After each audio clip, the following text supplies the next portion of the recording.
아멘. 우리 하나님 말씀 같이 보겠습니다. 역대하 26장 16절에서 23절까지 우리 한 절씩 교독하겠습니다. 저가 강성하여짐에 그 마음이 교만하여 악을 행하여 그 하나님 여호와께 범죄하되 곧 여호와의 전에 들어가서 향단에 분향하려 한지라. 제사장 아사랴가 여호와의 제사장 용맹한 자 80인을 데리고 그 뒤를 따라 들어갔어. 우시야 왕 얼마가 가로되 우시하여 여호와께 분향하는 일이 왕의 할 바가 아니요 오직 분향하기 위하여 구별함을 받은 아론의 자손 제사장의 할 바니 성소에 넣어서 나가소서. 왕이 범죄하였으니 하나님 여호와께 영광을 얻지 못하리이다. 우시야가 손들어 향로를 잡고 분향하려 하다가 노를 바라니 저가 제사장에게 노할 때에 여호와의 전 안 향단 곁 제사장 앞에서 그 이마에 문둥병이 바란지라. 제사장 아사랴와 그 모든 제사장의 왕이 이마에 문둥병이 발라였음을 보고 전에서 급히 쫓아내고 여호와께서 치심으로 왕도 속히 나가니라.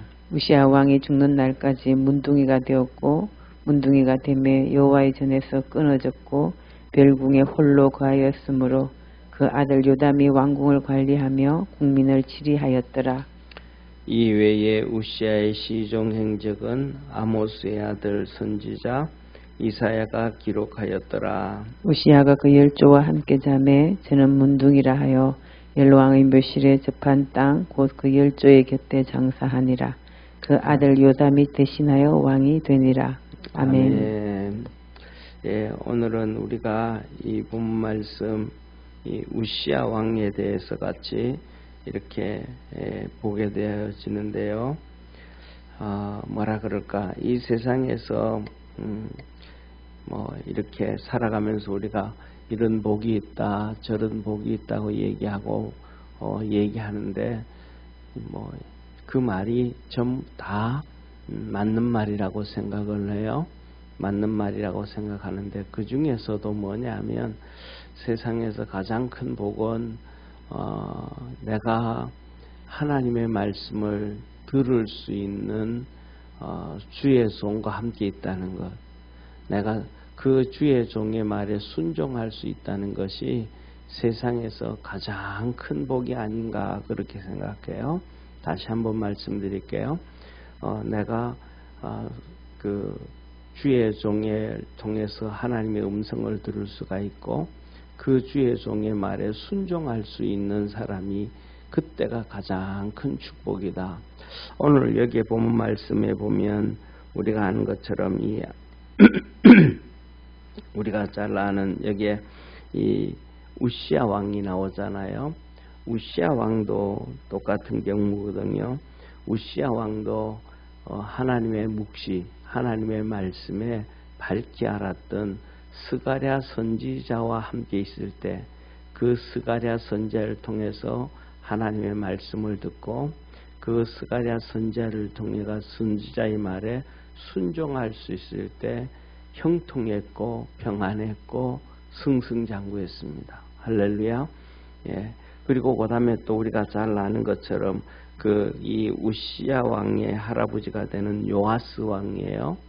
요아스 왕도 7살의 왕이 되어져서 40년을 통치를 하는데 그가 통치를 할 때에 그의 고모부가 되어지는 대제사장, 그가 있을 때가 축복이었어요. 그래서 그를 통해서 하나님의 말씀을 들었고 순종할 수 있었어요. 그런데 고모부가 죽고 난 다음에는 그도 이제 망가져 버렸거든요. 오늘 여기에 본 말씀에 우시야 왕도 똑같은 거예요. 그가 하나님의 말씀을 듣던 사가랴 선지자가 죽고 난 다음에는 이제는 주의 종의 말을 들을 사람이 없는 수많은 선지자들도 있는데 오늘 여기에 보면 말씀 보면 이렇게 기록하고 있잖아요. 보세요. 22절에 보면 이외에 우시야의 시종 사역은 아모스의 아들 선지자 이사야가 기록하였더라. 이사야 선지자가 이때부터 벌써 궁궐에서 이 모든 것들을 다 기록하고 있었던 그런 선지자 중에 한 명이 바로 이사야 선지자예요.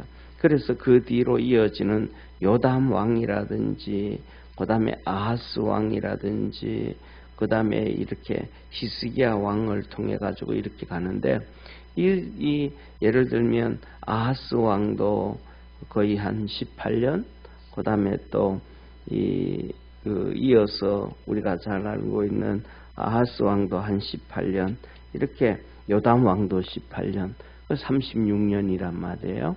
그리고 그 다음에 또 여기 기록되어진 우시야 왕도 그렇고 바로 이사야는 어릴 때부터 시작해가지고 이렇게 준비되어져 이렇게 위대한 선지자로 계속해서 이렇게 성장이 되어지는데 중요한 것은 뭐냐면 하나님께서 그 시대에 선지자들을 한 명만 보냈다 그렇지 않아요. 하나님 앞 보면 선지자들이 정말로 그 시대마다 많은 선지자들을 보냅니다. 우리가 잘 아는 것처럼 북이스라엘, 남쪽 유다는 워낙 그렇고 워낙 이렇게 하나님 앞에 서 있으니까 많은 선지자를 보내줬고 이름 모를 선지자들이 성경에 많이 나오잖아요. 예, 그다음 북이스라엘을 르호보암 왕이 이 베델에다가 이렇게 우상 숭배하고 신전을 세울 때도 남쪽 유다의 이름 모를 선지자 그 나온단 말이에요. 하나님 그 선지자를 통해서 가서 그에게 하나님이 말을 전하고 또 이 제단을 무너뜨리고 돌아올 때는 다른 길로 돌아가라 그렇게 말씀을 해주시고 그 다음에 또 우리가 아는 것처럼 이 아합 왕 시대에 하나님께서 엘리야를 보내잖아요. 엘리야 너무 잘 알잖아요. 그때도 뭐냐면 이 아합이 하나님의 선지자들 종들을 다 죽이려고 그래요. 그때 이 오른팔로 있었던 오바다라고 하는 그러한 이 아합의 신하가 50명씩 하나님의 선지자들을 굴 속에 숨겨놓고 죽이니까 숨겨놓고 물도 주고 빵도 주고 그들의 목숨을 지켜줘요. 그러니까 하나님의 선지자들이 그냥 성경에 보면 누구 이름 딱 나온다고 해서 그 사람만 있는 게 아니고 수많은 사람들이 있는데 그 많은 사람들이 전부 다 각자 행동해야 되는 게 아니고 바른 행동을 해야 되고 그 다음에 또 이 아합이 죽을 때 되면 이 여호사밧 왕하고 함께 이 전쟁을 할 때 우리 하나님의 선지자들에게 한번 이번 전쟁이 어떻게 되는지 한번 물어보자 할 때 그때 나타나는 선지자들이 400명의 선지자들이 나타나요. 아합이 그렇게 막 선지자를 죽이고 막 그래도 하나님의 선지자, 이 거짓 선지자들은 아니거든요. 가짜들이 아니란 말이에요. 그런데 하나님의 선지자들이 그렇게 나타나는 거예요. 그래서 뭐냐면 이 세상에서 우리가 마음을 겸손하게 해가지고 하나님의 종이 선지자들, 하나님의 종에 통해 주시는 하나님 말씀을 내가 들을 수가 있고 그 선지자에게 그 말씀에 대한 순종뿐만 아니라 선지자에게 순종할 수 있다라는 것이 세상에서 가장 큰 축복이라는 사실입니다. 왜냐하면 좀 전에 말씀드렸던 것처럼 이 요아스 왕도 이 자기 고모부가 죽고 난 다음에는 선지자가 정말로 많이 있을 텐데 선지자들 얘기 안 들어요. 이게 뭐냐면 선지자들 말 안 들은다 이 말이 벌써 교만이 쳐졌고 문제가 생기기 시작했고 하나님 앞에 버림받기 시작했다. 그러니까 말씀만 안 듣는 게 아니고 어떤 얘기도 안 듣기 시작했다. 그런데 말씀만 듣는 것, 말씀을 들을 뿐만 아니라 다른 모든 일들도 들을 수 있는 것이 하나님의 큰 은혜요 축복이라는 걸 기억하기를 바랍니다. 그래서 이 오늘 나오는 여기에 이제 우시야 왕이라든지 요아스 왕이라든지 이들도 전쟁에 가고 이렇게 하고 할 때 전쟁에 가가지고는 예를 들어 가지고 이스라엘 백성들은 하나님이 기뻐하지 아니하니까 돌려보내라. 이거는 하나님 말씀하고 또 다른 견해를 다르게 생각할 수도 있거든요. 그런데 알았다고 돌려보내요. 그런데 그 전쟁에서 또 이기거든요. 할렐루야. 그러니까 이 세상에서 가장 큰 축복의 삶이 뭐냐 하면 이 겸손이라는 거거든요. 하나님 말씀을 듣기도 하고 그게 순종하기도 하고 하나님 말씀이 그런 것이 아니라 할지라도 일반적인 것에 대하여 말씀을 들을 수가 있는, 그래서 순종할 수 있는 것이 축복이다. 그런데 이 우시야 왕이 이제 사가랴 선지자가 죽고 나니까 또 강성해지고 난 다음에 사가랴가 죽으니까 내가 이게 하나님 앞에서 순종해 가지고 하나님의 축복으로, 어제도 그래 본 말씀에 보면 여기에 보면 기이한 능력으로 하나님께서 축복해 주셨다 그랬잖아요. 그죠? 여기에 15절에 보면 그렇게 말씀을 해 주셨단 말이에요. 기이한 도우심을 얻어 강성하여짐이라. 15절 끝부분요. 그 이름이, 우시야 왕의 이름이 원방에 퍼지면 기이한 도우심을 얻어 강성하여짐이었더라. 그랬단 말이에요. 그러면 하나님의 도움으로 이렇게 됐는데 자기가 똑똑해서 됐다, 정치를 잘해서 됐다, 사람을 잘 써도 됐다, 그 공이 하나님의 공으로 돌아가는 게 아니고 자기의 공으로, 그러면 100% 교만해질 수밖에 없거든. 교만해지니까 오늘 여기에 본 말씀에 보니까 16절 강성하여짐에 그 마음이 교만하여 악을 행했더라. 그래서 하나님께 범죄했더라. 그래가지고 범죄하고 나니까 성전에 가지고 예를 들면 똑같은 거 이렇게 하나님의 방이 그 지성소가 있고 그 앞에 향단이 있는 거예요. 그 향단에서 분향을 하는, 분향 불을 이렇게 받아오는 거예요. 그래서 바깥에 와가지고 이제 번제단에 붙이는데 그 분향하려고 하려고 들어온 거예요. 그러니까 급하게 이 대제사장 아사랴 대제사장이 이 용맹한 그 담대한 이 제사장 80명을 데리고 와가지고 왕이여 그거 하지 말아라. 그걸 가로막는단 말이에요. 이 왕은 이거 분양할 수 없다. 이거는 하나님께서 아론의, 레위인도 안 되고 성전에서 봉사하고 섬기는 레위인도 안 되고 아론의 자손 제사장들만이 할 수 있는 것이 바로 이거 분양이다. 이렇게 안 된다. 그러니까 이 왕은 하나님 앞에 벌써 범죄했으니까 벌써 하나님의 영광이 왕과 함께 하지 않는다. 이제 하나님께서 지금까지는 형통하게 기이한 능력으로 형통하게 해주시고 복을 주시고 평안을 주시고 역사하셨지만은 이제 앞으로는 그렇게 하지 않는다. 이제 하나님 영광이 왕과 함께 하지 않는다. 이제 그만둬라 그랬단 말이야. 그랬더니 왕이 뭐냐면 내가 잘못했구나. 회개하면 되잖아요. 회개를 안 해요. 왜? 그 속에 마음이 교만이 꽉 차 있어요. 누구든지 똑같아요. 마음에 교만이 차 있으면 잘못하면 회개 안 해요. 회개 안 하고 화를 먼저 내요. 짜증을 먼저 내고 그런단 말이에요. 그래서 이 왕이 제사장에게 노를 해. 막 그냥 소리 지르. 왜 막냐고. 내가 할 수 있는데 왜 막냐고. 네가 제사장이냐. 나는 왕이다. 이런 식으로. 쉽게 말하면 세상에서 뭐 적당한 비유는 안 되지만은 이런 얘기 하자면 부부싸움 할 때도 네 신랑이냐 나는 신부다 뭐 예를 들면 네가 남편이냐 나 아내다 뭐 이런 식으로 막 왕이 그렇게 막 제사장한테 화를, 네가 제사장이냐 나는 왕이다, 네나 내나 똑같이 뭐가 다르냐, 네가 분양할 수 있으면 나도 분양할 수가 있고 네가 이러면 나도 이럴 수 있고 네나 내나 동격이다 막 이러면서 예를 들면 그렇게 막 싸우고 화를 냈단 말이에요. 이 제사장이 그 화를 내는 순간 이 왕의 우시야 왕의 얼굴에서부터 하얗게 문둥병이 하나님의 저주가 임해버립니다. 그러니까 우리가 뭐냐면 이렇게 하나님의 말씀을 어기고 잘못 살아가지고 주일날도 말씀드렸지만은 이렇게 모세 시대처럼 하나님이 징계를 해서 고라 자손처럼 땅 입을 벌려가지고 음부로 심판을 하시는 일들이 오늘날도 있다 그러면 수도 없이 우리는 그렇게 심판을 받게 되어지고 또 미리암처럼 문둥병이 들고 그 다음에 이렇게 우시야 왕처럼 이렇게 문둥병이 들고 하나님이 이렇게 심판을 하신다 그러면 우리는 벌써 여러 번에 걸쳐서 이런 하나님의 심판을 받아야 될 거예요. 그런데 하나님이 지금은 오래 참으셔서 그래서 이렇게 말합니다.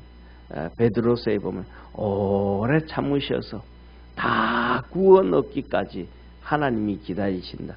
다 구워 넣기까지 하나님이 기다리신다. 이 말은 회개하기까지 기다리신다. 마지막까지 회개하시기까지 기다리신다. 그런데 사람들은 뭐예요? 이렇게 마음이 교만에 들어간 사람은 그 다음에 뭐예요? 절대로 회개를 안 해요. 그거 참 왜 그러는지. 회개를 하면 축복인데 그걸 모르는 거예요. 참 바보죠, 그죠? 성경을 읽으면서도 모르고, 성경을 말씀을 들으면서도 모르고, 살아가면서도 모르고, 이렇게 살아가면 삶의 경험들이 쌓이잖아요. 그러면 다 알게 되어질 텐데, 그래도 그러면 사단이 눈을 가렸다. 죄가 그의 눈을 가렸다. 이게 교만으로 말미암아 모든 것들이 눈이 가려졌다. 그러니까 제사장이 있다가 아사랴 제사장이 모든 제사장으로 빨리 나가라고 지금 이 우시야 왕의 문둥병이 들었으니까 잘못하면 큰일 난다고 빨리 나가라고. 그리고 쫓아내면서 이 그다음에 왕에게도 빨리 나가라고. 지금 당신 얼굴에 문둥병 들었다고 빨리 나가라고. 그러니까 이 얼굴이 되면 이게 피부에 느낌이 있잖아요, 그렇잖아요. 예, 이렇게 정하다가 괜찮다가 이렇게 다르면 쉽게 말하면 우리가 더 나가가지고도 그냥 맨 얼굴일 때는 세수하고 맨 얼굴일 때는 이렇게 얼굴이 느낌이 뽀송뽀송하잖아요, 그렇죠? 그런데 화장을 막 두껍게 하고 나면 좀 이게 피부가 숨을 잘 못 쉬잖아요. 왜? 화장이 두껍게 있으면 분가루를 많이 발라면 그럼 피부가 답답함을 느끼잖아요. 그런 거하고 똑같이 문둥병이 딱 들어오니까 느낌이 있잖아요. 이게 그러니까 이게 문둥병이 들었구나. 벌써 제사장 사가랴 제사장이 봤구나. 그래가지고 하나님이 치시니까 우시야 왕도 급하게 이제 이 성전에서 나왔어요. 그 나왔는데 빨리 나왔고 보니까 치료가 되어지면 되는데 치료가 안 되는 거예요. 수많은 능하다, 좋은 약 갖다 다 갖다 요건 약을 먹고 훌륭한 의사들 다 데려오고 이렇게 해줘도 뭐냐면 문둥병이 치료가 안 되는 거예요. 우시야가 죽을 때까지 문둥병에 걸려 있고, 그리고 그 다음에 하나님의 성전에서 끊어졌더라. 쉽게 말하면 하나님의 성전에서 끊어졌더라. 그 다음에 고라 자손들이 음부에 들어갔더라. 이 말은 거의 하늘나라 우리가 가봐야 알지만 그 문맥상으로는 하나님이 버렸다. 지옥 백성 됐다. 이런 거하고 같은 거예요. 예. 그래가지고 성전에서 끊어졌다. 더 이상 하나님의 성전에 와서 예배 드릴 수도 없었고 하나님 앞에 나와서 무릎 꿇을 수도 없었고 하나님의 은혜가 완전히 끝나버렸다. 그래가지고 그 다음에 그렇게 되면 문둥병이 들어오고 그렇게 되어지니까 별궁에서 쉽게 말하면 왕이면 왕후도 있을 것이고 첩들도 있을 거잖아요. 근데 그들도 아무도 그와 함께하지 않냐고 죽는 날까지 별궁에서 홀로 지냈더라 라고 하나님이 말씀하죠. 그리고 더 중요한 것이 뭐냐면 오늘 여기에 본 말씀 한번 보세요. 뭐라고 말씀하시냐면 우리 마지막 절 읽게 한번 보겠습니다. 23절이에요. 한번 같이 봅니다. 23절 시작. 우시야가 그 열조와 함께 자매 저는 문둥이라 하여 열왕의 묘실에 접한 땅 곧 그 열조의 곁에 장사하니라. 그 아들 요담이 대신하여 왕이 되니라. 무슨 말이냐면 열왕들의 묘실에 들어가지도 못하고 그 옆에 있는 땅에 그냥 묻어버렸다. 문둥병이니까 이스라엘은 무덤은 그 당시에는 무덤은 땅에 우리나라는 땅에 묻는 무덤이잖아요. 문화잖아요. 그러니까 이스라엘은 땅에 묻는 문화가 아니고 이 동굴 속에 이렇게 거기다가 무덤을 만드는 거예요. 그래서 동굴 문을 이렇게 닫는다든지 안 그러면 동굴 문을 열어놓는다든지 해가지고 그냥 이렇게 동굴에다가 시체를 이렇게 눕혀놔요. 그러면 이제 오랜 시간이 지나면 한 몇 년이 지나고 나면 몸에서 그거 다 군뱅이도 나오고 몸이 썩잖아요. 그럼 썩고 나면 뼈만 남잖아요, 그죠? 그럼 뼈만 남으면 뼈를 이렇게 모아서 열조들과 하고 이렇게 놔두는 게 그게 이제 이스라엘의 그 당시에 문화거든요. 그러니까 열조에게로 돌아갔고 이 말은 죽었다라는 말도 되어지지만 썩었는데 그 이제 뼈를 옆에다 이렇게 모아놓는 거예요. 옆에다가 뭐 할아버지, 예를 들면 할아버지가 먼저 죽었으면 할아버지 뼈를 옆에 모아놓고 그 다음에 거기다가 할머니 뼈를 또 그것도 위에 올리고 그 다음에 또 아들 뼈도 올리고 그러니까 그 뼈에 자꾸 엉켜지는 거예요. 그 열조에게로 돌아갔다.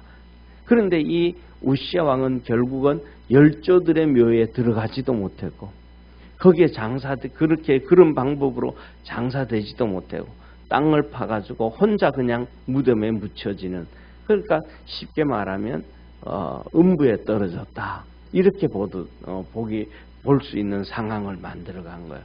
그러니까 우시아 왕이 뭐냐 하면 이 강성해져서 교만해짐으로 말미암아 하나님의 큰 은혜를 잃어버리게 되어졌더라. 그래서 우리가 이 본 말씀 보면서 우리가 점점 잘 될 때, 그 다음에 두 번째는 점점 나이가 먹어갈 때, 쉽게 말하면 오늘도 뭐냐면 젊었을 때는 다 순종하고 말을 들었어요. 이 우시아 왕도 사가랴 선지자의 말을 듣고 그 다음에 그 하나님의 말씀을 듣고 그 다음에 이런지 계라 저런지 그런 말씀을 다 순종했어요. 근데 나이 들고 나니까 사가랴 선지자가 죽고 나니까 이제 말 안 듣는 거예요. 요아스 왕도 똑같아요. 젊었을 때는 다 들어요. 근데 나중에는 이 제사장이 죽고 난 다음에는 또 나이 많아서 아무것도 안 들어요. 그래서 뭐냐 하면 우리가 나이를 먹는다든지 그 다음에 무슨 일이 잘 되어진다든지 또 뭐 어떤 모습이 점점 가면 갈수록 이렇게 나이가 든든지 무서워지지 간에 자꾸 이렇게 시간이 지남에 따라서 불순종할 확률이 높아진다. 그래서 우리가 그때마다 이렇게 우리 자신들을 돌이켜 볼 수 있는 축복의 성도가 되기를 바랍니다. 예를 들면 에덴 동산에서 아담과 하와가 타락을 해요. 그러면 선악과를 따먹고 아담과 하와가 타락하는데 이 하나님께서 대번 그냥 아담과 하와를 만들어 놓고 선악과를 먹지 말라 그러는데 그날 그 말씀 하자마자 그 다음날 가서 대번 선악과를 따먹은 게 아니고 그것도 똑같이 시간이 좀 지났단 말이에요. 시간이 좀 지남으로 말미암아 그들이 하나님의 말씀이 그들 속에 시간이 지나면 지날수록 더 새록새록 선명해져야 되는데 시간이 지나니까 하나님 말씀은 점점 희미해지고 사단 마귀는 가까이 와서 유혹을 하니까 그의 말은 더 새록새록해지고 결국은 시간이 지나가지고 이 선악과를 따먹고 타락한 거예요. 그래서 우리가 나이를 먹어가면서 아니면 다른 모든 일들이 잘 돼가면서 흥해져 갈 때마다 더 겸손해지고 하나님 말씀 붙잡고 순종해서 하나님의 형통함이 있는 우리 축복의 성도들이 되기를 주의 이름으로 축원합니다. 기도하겠습니다.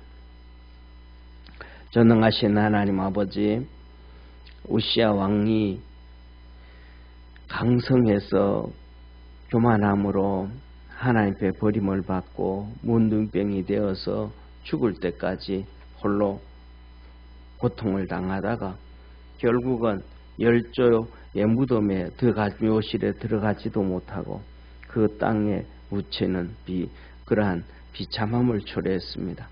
어쩌면 이 우시아 왕이 오히려 강성하지 못하고 좀 이렇게 좀 부족한 것이 있었더라면 어쩌면 끝까지 하나님 앞에서 겸손했을지도 모르겠습니다. 우리 사랑하는 모든 믿음의 성도들이 그리스도 예수 안에서 주님 앞에 끝까지 겸손한 자 되게 도와주시고 세월이 지나면 지날수록 더 겸손해지고 하나님 말씀에 귀를 기울이고 순종할 수 있는 우리 축복의 성도들이 되게 하시고 그래서 하나님이 주시는 형통함과 하나님이 주시는 평안함이 있도록 주님 축복해 주옵소서. 우시아 왕이 젊어서 주님 잘 섬겼던 것처럼 아하스 왕이 젊어서 주님을 잘 섬겼던 것처럼 우리는 주님 앞에 갈 때까지 마지막까지 그렇게 주님 잘 섬길 수 있는 축복의 성도들 되게 하옵소서. 그 은혜와 구원의 문들을 열어주옵소서. 예수님의 이름으로 축복하며 기도드립니다. 아멘. 하늘에 계신 우리 아버지여, 이름이 거룩히 여김을 받으시오며 나라의 임하옵시며 뜻이 하늘에서 이룬 것 같이 땅에서도 이루어지리라. 오늘날 우리에게 일용할 양식을 주옵시고 우리가 우리에게 죄인 자를 사하여 준 것 같이 우리 죄를 사하여 주옵시고 우리를 시험에 들게 하지 마옵시며 다만 악에서 구하옵소서. 대개 나라와 권세와 영광이 아버지께 영원히 싸움나이다. 아멘.